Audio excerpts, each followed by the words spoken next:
പുതിയ പാർട്ടിയുമായി PV Anwar എത്തുമ്പോൾ അതിൻ്റെ അമരത്ത് PV Anwarനോടൊപ്പം ആരൊക്കെയായിരിക്കും എന്നതാണ് പ്രസക്തമായ ചോദ്യം. PV Anwarനെ ആദ്യഘട്ടത്തിൽ പിന്തുണച്ച KT ജലീൽ ഉണ്ടാകുമോ എന്നതാണ് ചോദ്യം.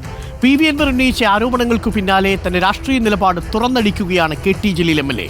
ഞങ്ങളുടെ പ്രതിനിധി മുബഷീറിനോട് KT ജലീൽ MLA ഇന്ന് മനസ്സ് തുറന്നു. കാണാം. തവനൂരിലെ ഇടത് സ്വതന്ത്ര MLA ശ്രീ KT ജലീൽ അദ്ദേഹത്തിൻ്റെ 12ാമത്തെ പുസ്തകം ഇന്ന് പുറത്തിറങ്ങാൻ പോവുകയാണ്. സ്വർഗസ്ഥനായ ഗാന്ധിജി എന്ന തലക്കെട്ടിലാണ് പുസ്തകം പുറത്തിറങ്ങാൻ പോകുന്നത്. തലക്കെട്ടിൽ തന്നെ ഒരു വെറൈറ്റി നിലനിൽക്കുന്നുണ്ട്. അതോടൊപ്പം തന്നെ ഒരു രാഷ്ട്രീയ സസ്പെൻസും അതോടൊപ്പം നിലനിൽക്കുന്നുണ്ട്. പാർലമെന്ററി രാഷ്ട്രീയ പ്രവർത്തനത്തോട് അദ്ദേഹം വിട പറയുകയാണെന്ന പ്രഖ്യാപനം നേരത്തെ നടത്തിയിട്ടുണ്ട്. ഇന്ന് അക്കാര്യങ്ങളിലൊക്കെ തന്നെ നിലപാട് വ്യക്തമാക്കുമെന്നുള്ളതാണ് KT ജലീൽ അറിയിച്ചിരിക്കുന്നത്. KT ജലീൽ നമ്മളോടൊപ്പം ചേരുന്നുണ്ട്. ഇപ്പോഴും സസ്പെൻസ് നിലനിൽക്കുകയാണ്. എന്തായിരിക്കും തീരുമാനം? അല്ല, ഞാൻ തെരഞ്ഞെടുപ്പ് രാഷ്ട്രീയത്തിൽ നിന്നാണ് മാറി നിൽക്കുന്നത്, അല്ലാതെ പൊതുപ്രവർത്തനത്തിൽ നിന്നല്ല. തെരഞ്ഞെടുപ്പ് രാഷ്ട്രീയം വേണ്ട എന്നൊരാൾ തീരുമാനിച്ചാൽ സാധാരണ തെരഞ്ഞെടുപ്പിൽ മത്സരിക്കും എന്നുള്ള ഒരു നിഗമനത്തിലാണ് പല കോംപ്രമൈസുകൾക്കും നമ്മൾ തയ്യാറാവുക. പക്ഷേ എന്നെ സംബന്ധിച്ചിടത്തോളം ഇനി അങ്ങനെ ആരെയും പ്രീതിപ്പെടുത്തിയിട്ട് യാതൊരു കാര്യവുമില്ല. ഇടതുപക്ഷത്തെയും പ്രീതിപ്പെടുത്തിയിട്ട് കാര്യമില്ല. ഇടതുപക്ഷത്തെയും പ്രീതിപ്പെടുത്തിയിട്ട് കാര്യമില്ല, മുഖ്യമന്ത്രിയെയും പ്രീതിപ്പെടുത്തിയിട്ട് കാര്യമില്ല, CPIM-നെ പ്രീതിപ്പെടുത്തിയിട്ട് കാര്യമില്ല, മുസ്ലിം ലീഗിനെ പ്രീതിപ്പെടുത്തിയിട്ട് കാര്യമില്ല, കോൺഗ്രസിനെ പ്രീതിപ്പെടുത്തിയിട്ട് കാര്യമില്ല. ഒരാളെയും പ്രീതിപ്പെടുത്തേണ്ട കാര്യം എന്നെ സംബന്ധിച്ചിടത്തോളം ഇല്ല.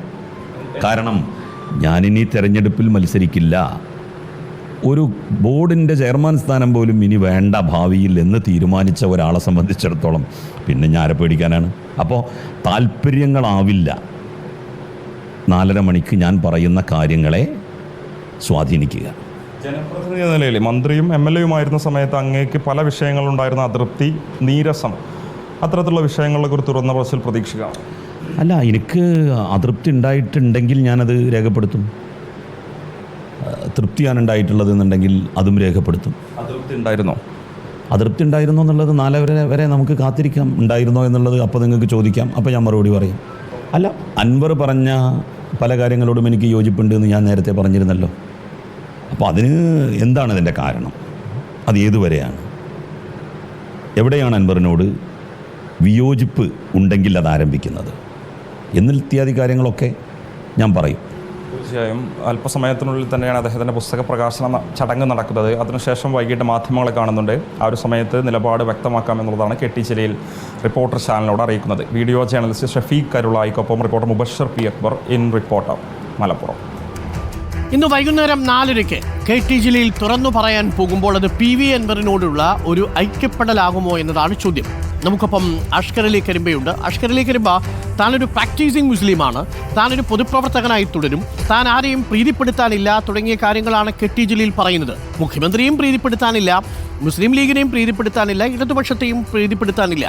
അതുകൊണ്ട് തന്നെ താൻ വൈകുന്നേരം പറയാൻ പോകുന്ന കാര്യങ്ങൾ ആരെയും പ്രീതിപ്പെടുത്താത്ത കാര്യങ്ങളായിരിക്കും എന്ന് പറയുമ്പോൾ അത് PV Anwarനോടുള്ള ഐക്യപ്പെടലും ആയിരിക്കുമോ എന്നതാണ് ചോദ്യം. ഞാൻ ആവർത്തിക്കുന്നു, ഈ PV Anwar ഇന്ന് നമ്മളെ ആരും നേരത്തെ തന്നെ അറിയിച്ചിരുന്നതല്ല ഇങ്ങനൊരു പാർട്ടി പ്രഖ്യാപനം നടത്തുമെന്ന്. ഇന്നിപ്പോൾ പാർട്ടി ഉണ്ടാക്കുമെന്ന പ്രഖ്യാപനം നടത്തിയിരിക്കുന്നു. KT ജലീൽ 4:00 മാധ്യമങ്ങളെ കാണാൻ പോകുന്നു. ഇവർ തമ്മിൽ കൂട്ടി വായിക്കേണ്ടതുണ്ടോ അഷ്കർ?